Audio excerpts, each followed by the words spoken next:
Stop refreshing the rate trackers today, April 8th, because the mortgage market has officially hit a stagnant plateau at 6.45%. After the aggressive spikes we saw earlier this month due to the conflict in Iran, lenders have hit a pause button, holding the 30-year fixed average steady for the last 48 hours. While steady sounds like good news, it actually means the window for those 5% rates we saw in February has officially slammed shut for the foreseeable future. At Mortgages for Good, we are watching the inflation nowcasting data, which suggests that price pressures are still too high for the Federal Reserve to consider a rate cut anytime soon. You need to understand that this 6.5% range is likely the new normal for the spring season. And waiting for a massive drop could mean missing out on the home you want today. If you are currently under contract, the stability we are seeing this Wednesday is a rare chance to lock in your payment without the fear of a sudden midday spike.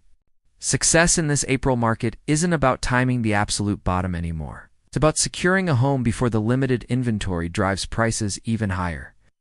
Subscribe to Mortgages for Good to stay informed on these daily plateau updates and learn how to navigate the 2026 spring market with confidence.